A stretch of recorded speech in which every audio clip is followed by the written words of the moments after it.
Today, a most special day, which is Mother's Day. And the entire world is celebrating Mother's Day. To all the mothers out there, I congratulate you for being a mother. Amen? Yes. So I still have a lot of messages in my messenger. Hindi ko pa kayo masagot. Mamaya na, okay? Salamat naman at maraming naka-remember sa isa na tayo ay ina. Ngayon ay lola na.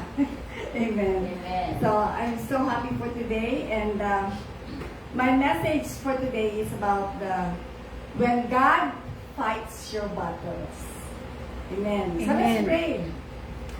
Salamat, Panginoon, pinataas po namin kayo sa lahat ng nangyayari sa buhay namin, all the obstacles in our lives, O God, na naranasan ng isa't isa sa amin, Panginoon.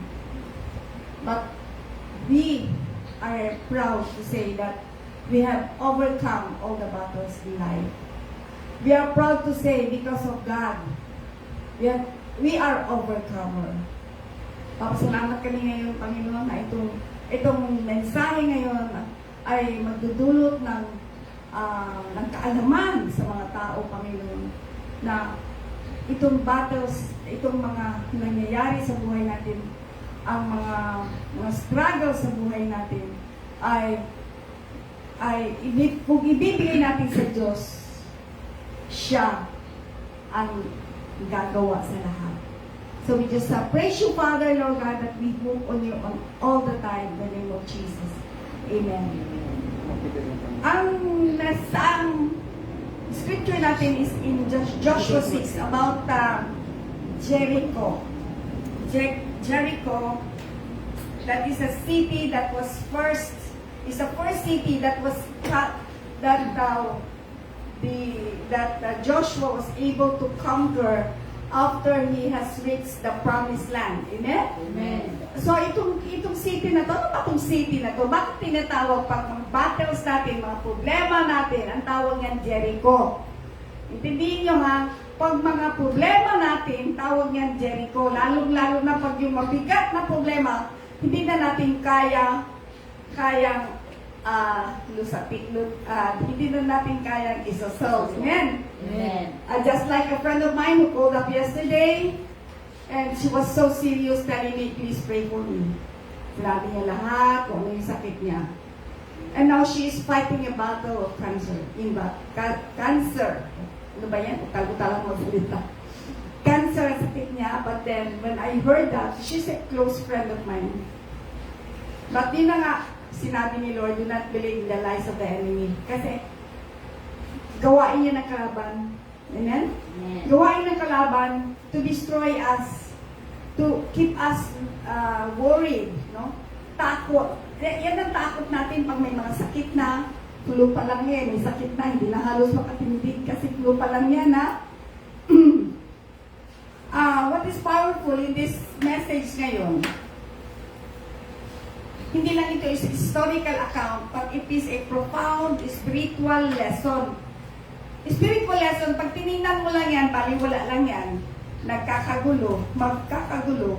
But then when you look at this, pag binasa mo lang yan, it's just like, binasa mo lang yung history.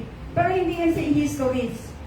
Yan, pinapakita kung gaano ka significant o gaano ka powerful ang Diyos na siya ang gumawa at kumilos dito. Dapat malaman natin kung paano kumilos ang Diyos sa ating buhay. When you see everything is impossible, but to our God it is possible.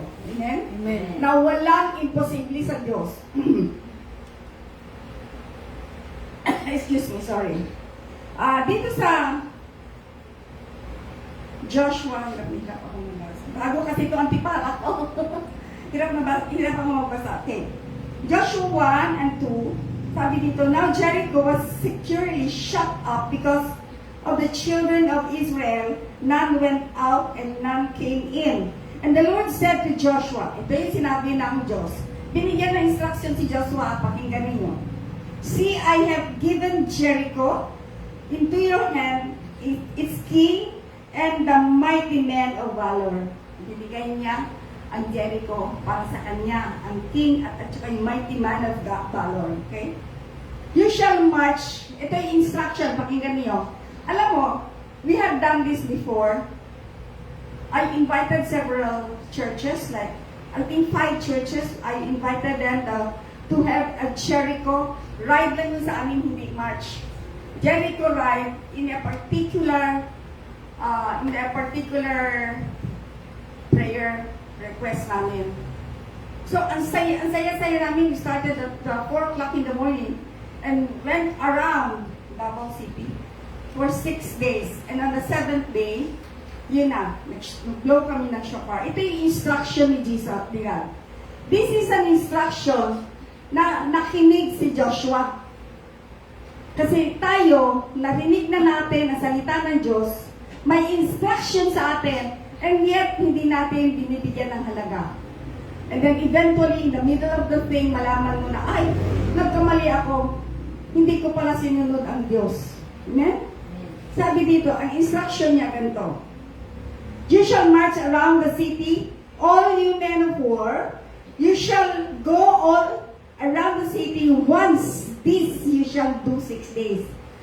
Go around the city for 6 days. Yun yung ginawa namin. Physically, ginawa namin talaga yun, ano? Mga pastors, mga workers sa church, ginawa namin yan. Ang saya-saya namin when we come together. Ang saya-saya namin dahil alam namin we work together in one accord. Talagang united kami noon.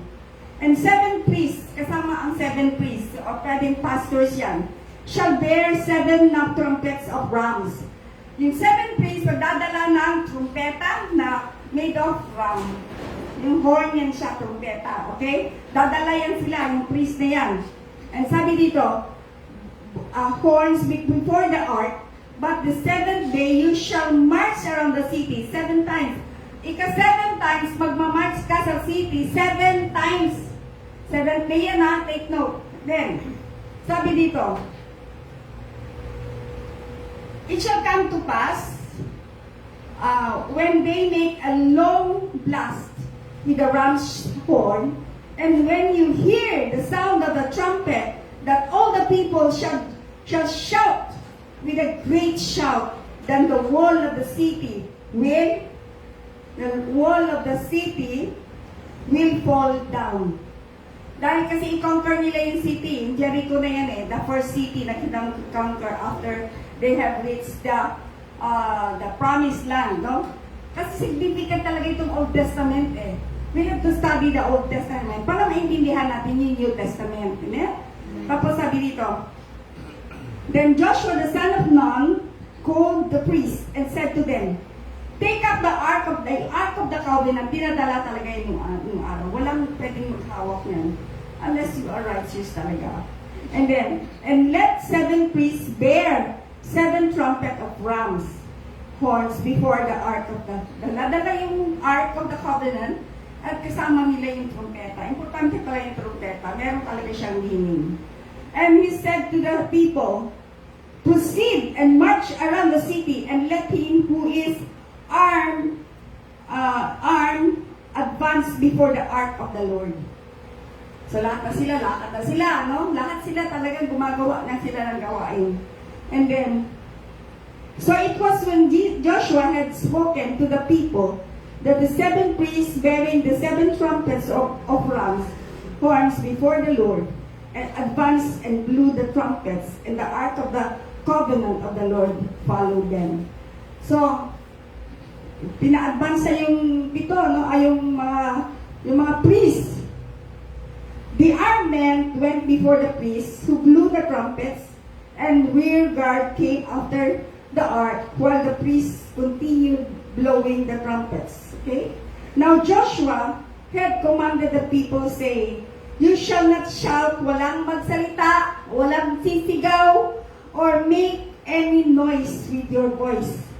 Ibig sabihin, huwag kayong maingay. Habang naglalakad tayo, walang iingay. Okay? Pakinggan niyo yan mabuti.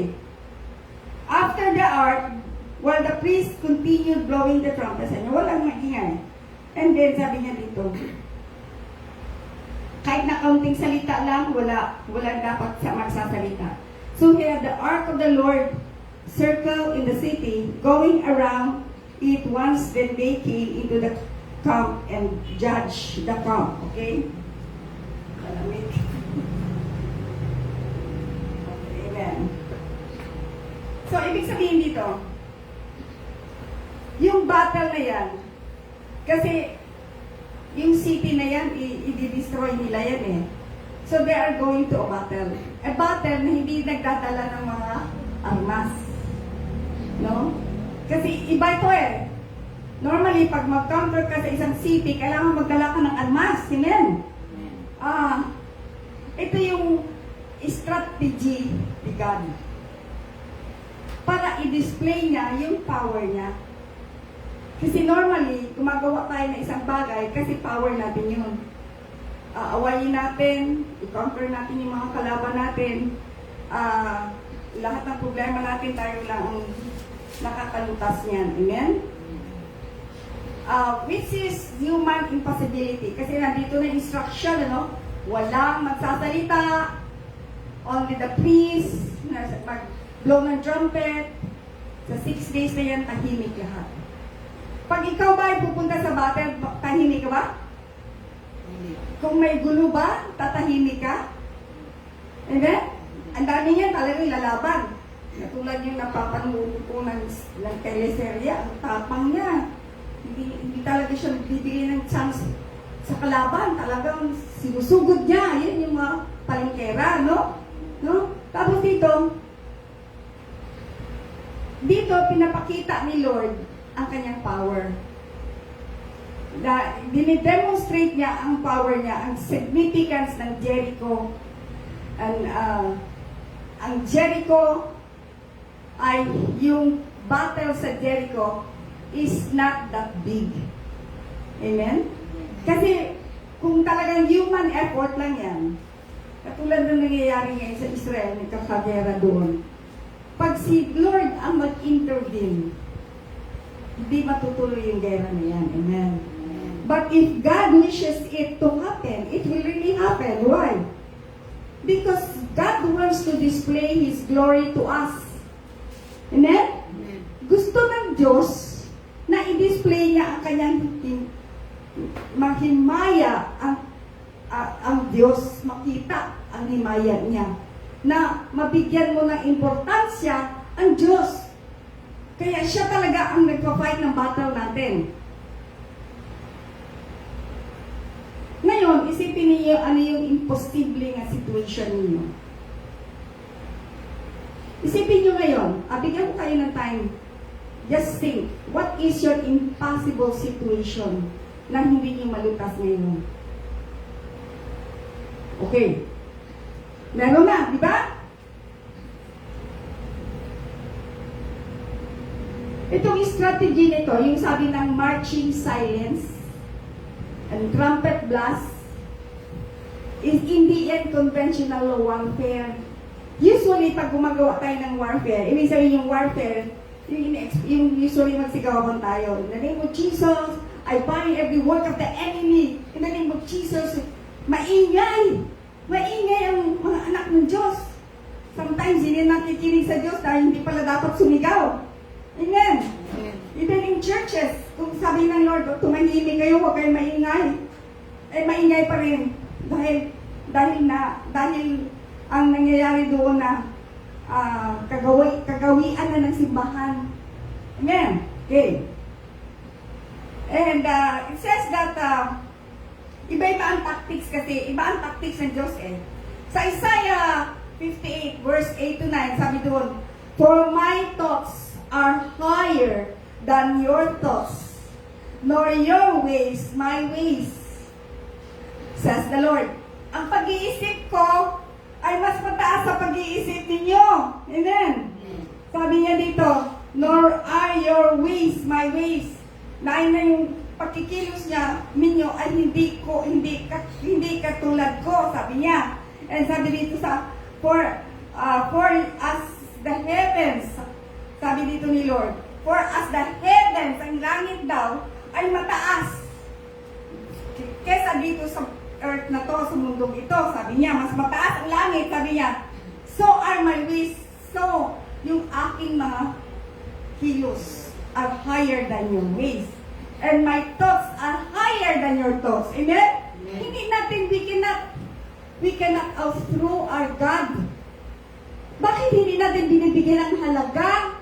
Pag panahon na kailangan natin magsamba, na kailangan natin makinig sa Diyos, bakit hindi natin binibigyan ng halaga? That we can have the whole Monday to Saturday, gagawa ng gusto mong gawin, and just wait upon the Lord. During Sundays, we come together, brothers and sisters. Amen? Yun ang gustong iparating sa atin ng Diyos na, my ways are not your ways. Katulad ng dito sa Jericho, pinapakita ng Diyos na ako ang masusunod.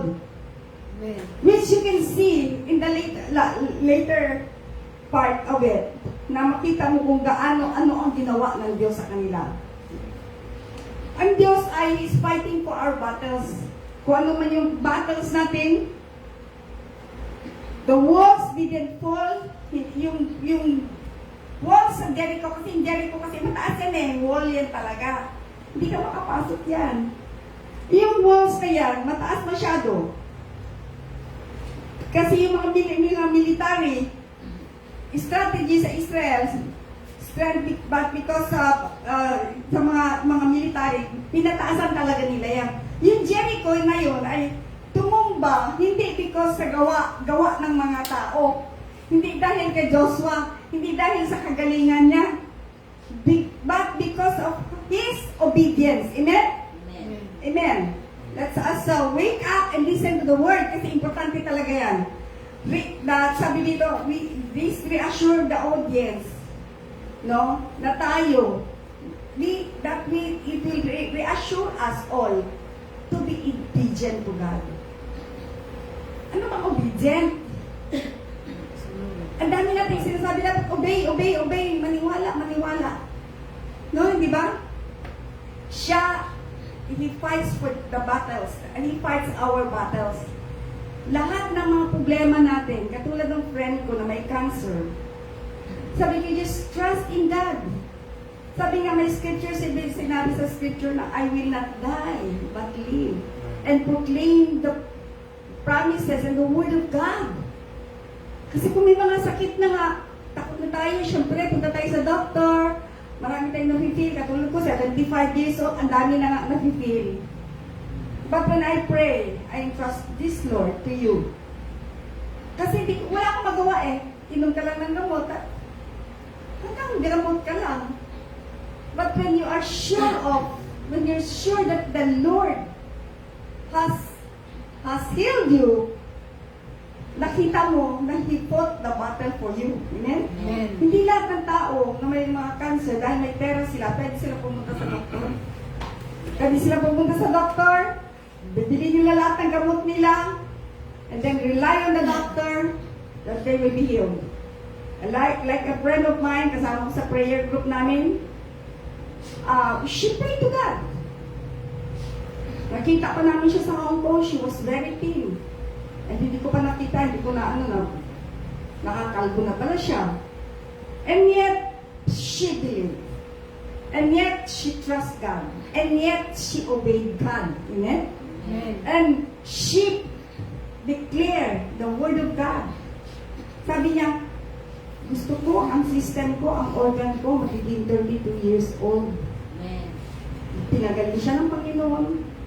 At ang organ niya, sabi ng doktor, wow, mukhang 32 years old yung organ mo. Nilagyo, di ba? Cancer, kinakain yung cells mo yan. Bakit naging bata? Because she asked for it. Amen? Amen. Okay. Obedience is the key to unlocking God's power. Unlock ba? Buksan mo, close mo. Pag binuksan mo yan, yun yung gahom, power of God sa buhay mo. Dahil inimbita mo siya sa presensya ang presensya ng Panginoon ay inimbita mo sa buhay mo. Amen? Inimbita siya, hindi mo lang sabihin na may reliyon ako eh. Nagsisimba ako, ma-attend ako ng ito. Ang daming ina-attendan. Pero yung galing sa puso na binuksan mo yung buhay mo sa Diyos, ay wala. Nakikita ng tao, nagsisimba ka, pero walang pagbabago. Amen? Joshua and the Israelites followed every single instruction precisely. Single, ha? Merong E, may IS is, or may RARE, kasama yan. Hindi siya bumul, bingi, yung pinakinggan niya yung go lang, pero yung stop, hindi niya pinakinggan, dumiretso. Na sinabi ng Diyos, stop, diretso pa rin. Hindi? Ang dami nga yan eh. Kaysa sa school nga eh, di ba? Yung mga eskwelahan, mga estudyante, ang konti lang naririnig, kaya panay lampak ang exam. Kaya hindi kasi pinakikinggan ang instruction. Pero si Joshua at ang mga tauhan niya, nakinig sa instruction niya. Yung marches in silence, saan ka makakita niya na you are in battle, naglalakad, tahimik. Di ba? Usually tayo niya, pag nagsama-sama, mga chismosa, di ba? O pero yung panahon na yun, tahimik sila. For 6 days, nag-iikot sila sa Jericho, na tahimik sila. Hallelujah.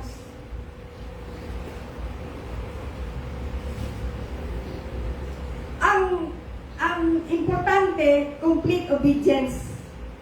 Kasi sabi nga, partial obedience is disobedience. Get mo? Partial obedience.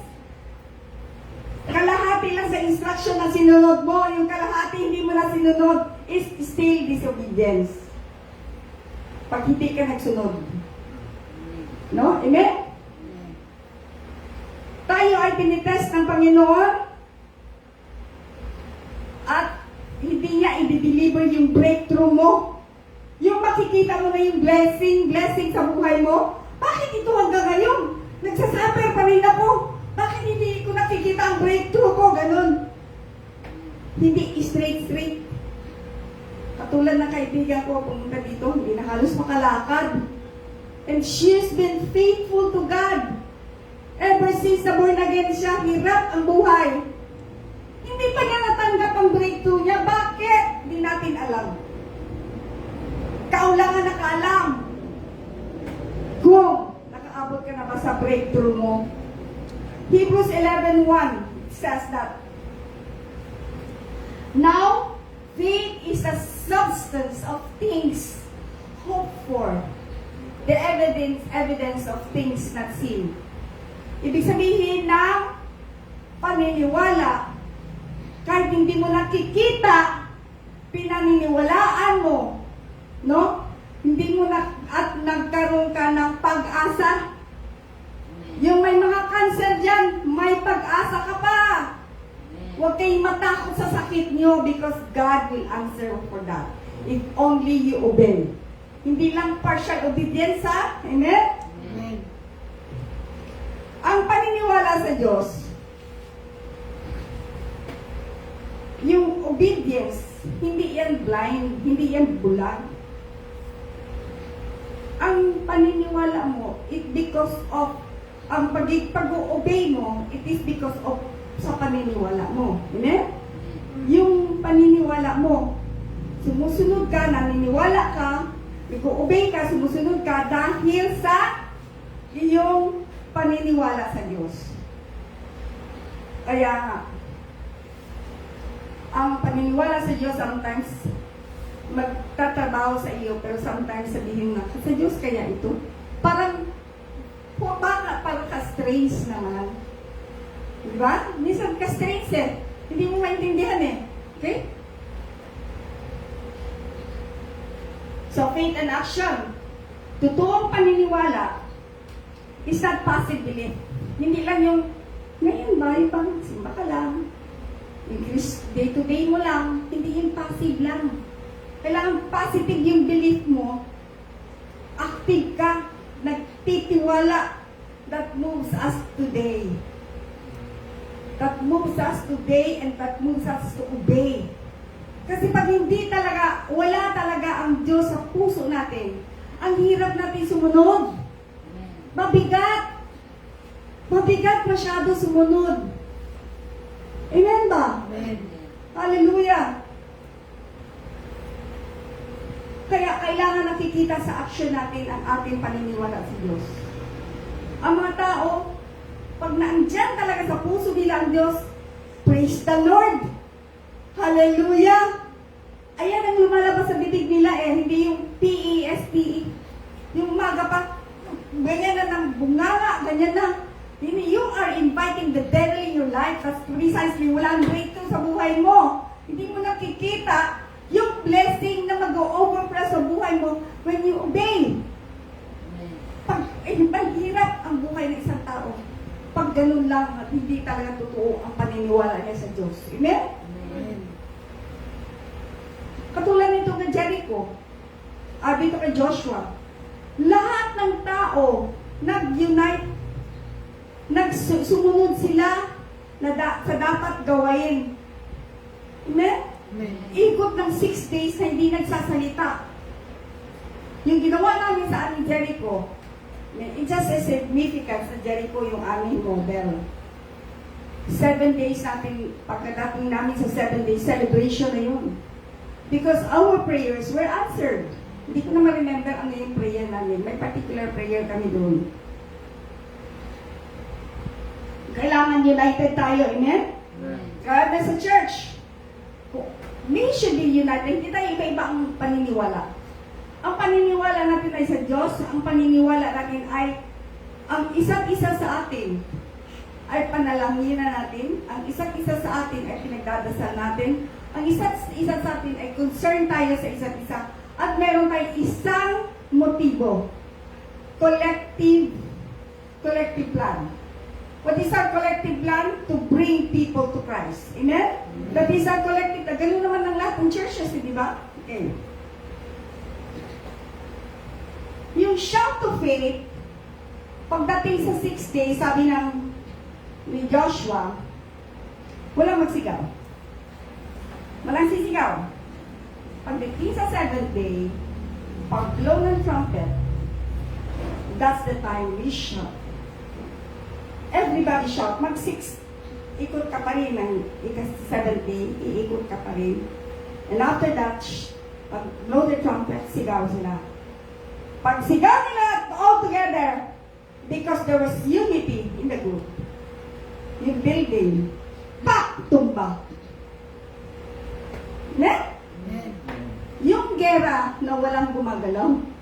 May gera, pero walang nagbabaril. Walang pumapatay. Yan yung gera na supernatural power of God. Amen. Displaying the power of God. Amen? Amen.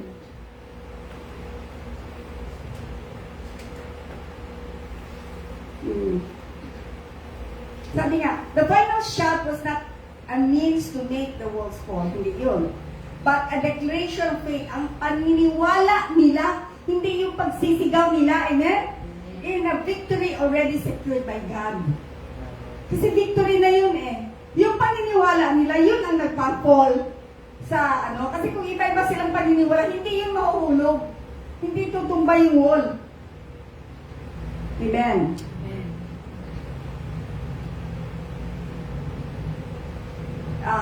Pagsisigaw na yan is praising God in advance. Hindi natin makikita ang breakthrough ngayon, pero makikita natin yan sa pagdating ng panahon. Amen? Just continue to be obedient. Just continue to obey God. Amen? Amen. Declaring the victory of God. Amen? We are God victorious army. Pag nakita mo na yung darating na yung breakthrough na yan, sisigaw ka na Lord, thank you! Maayo yung ka, Ginoo. Itubagin mo ako mga panalangin. That this is a breakthrough in my life. Tapos na yung mga paghihirap mo. Amen? Pag tayo ay sumisigaw, yung shout of faith, paniniwala natin, sabi nga, faith is a substance of things not seen, but because of your belief, nakikita natin. Sabi niya, yun na, immediately nag-collapse yung wall. God responds to immediate expression of faith. Yung totoong paniniwala natin, hindi nagdadalawa-dalawa tayo, di ba? Hindi nagdadalawa, dito ako, doon ako, no. Yung paniniwala mo ay talagang pa. What shout of faith does God want to hear from us today concerning our personal lives, families, and communities? Pag marunong na tayo, pag alam na natin yan, we can always shout to God that we are being delivered, that we are, that God has answered that prayer. Kung ano man yung minimiti natin, hingin natin yan sa Diyos. Huwag natin hihingin sa tao, sa Diyos. Sa Diyos ang pag-asa. Ang hope natin ay nasa Diyos. Yung Jericho is a spiritual stronghold. Ibig sabihin, demonic yan ba? Hindi makawak sa kanila. Okay? We face spiritual strongholds in our lives. Yung stronghold natin, yung mga addiction. Hindi paniniwala, doubt. Injustice, no? Cultural opposition to the gospel. Kasi iba-iba yung mga gospel eh. Pag dinabasa ng iba, ganito yun, di yun, ganito yun. Pag hindi tayo talagang naka-attune sa Diyos, pwede tayong ma-deceive sa mga gospel na yan. That is stronghold. Ibig sabihin, nahawakan ka ng kalaban. Amen? Amen. Ang itong Joshua na to, Joshua 6, help us to overcome lahat ng obstacle sa buhay natin. Siya ang tumutulong sa atin na i-overcome lahat ng Jericho sa ating buhay. And ito yung binibigay sa atin ni Lord na divine strategy. Pag darating na ang rapture, o darating yung tribulation na yan, si Lord ang nagbibigay sa atin ng divine strategy. Amen? Amen. Kasi, pag sabi yung pastor, ako ganyan din, sinabi sa atin ni Lord, ako din sinabihan, hindi ba strategy galing sa Diyos? Bakit hindi mo narinig? Bakit hindi ka sinabihan? Dahil kulang pa yung paniniwala mo. Amen? Amen.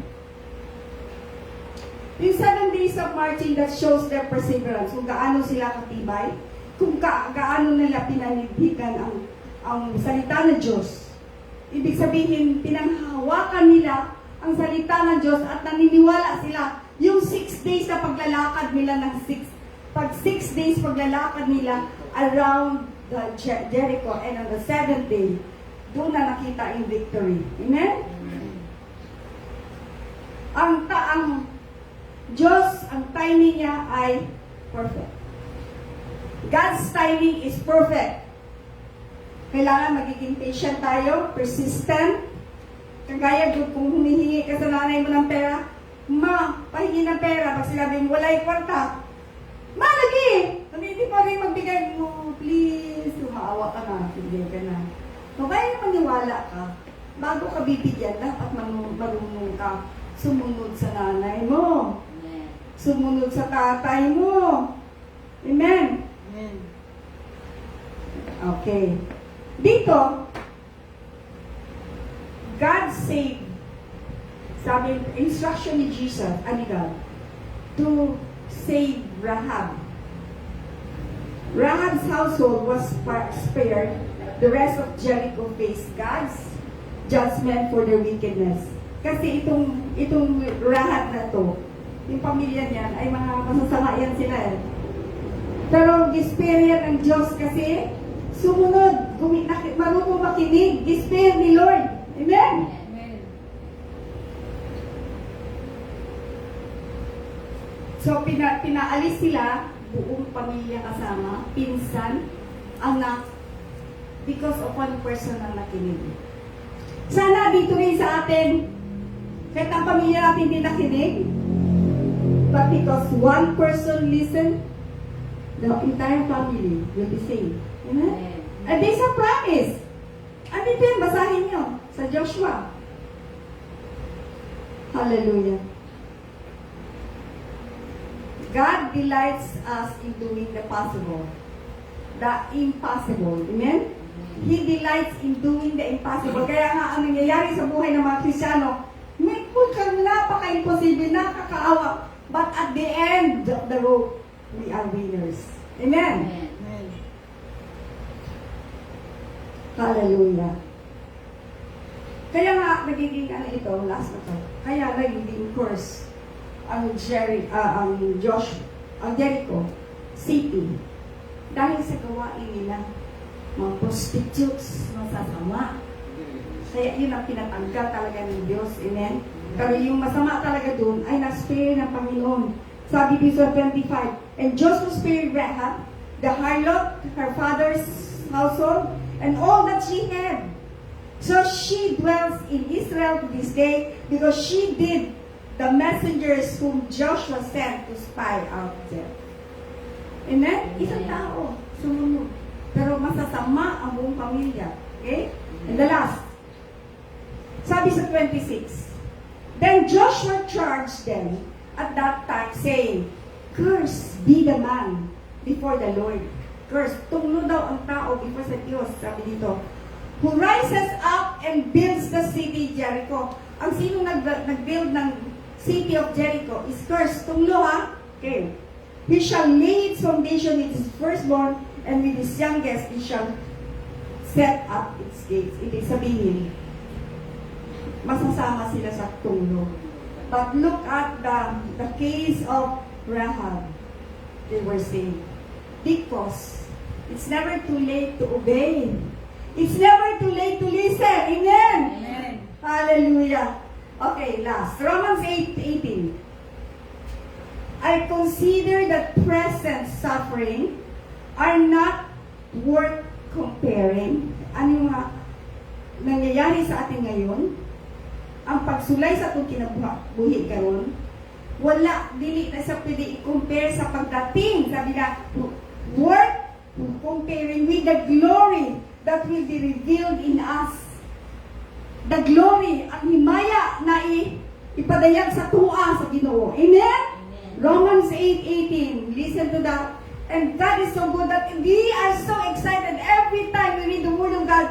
There is an excitement. Why? Because we understand the Word. Amen? Amen. Huwag na kayong tatago. Huwag na kayong ayaw nyo makinig. You listen to the Word of God and it will enlighten you. It will give you joy. It will give you peace and love. And you will see your breakthrough if you just obey. Amen? Amen. Okay, hallelujah. Let's all stand.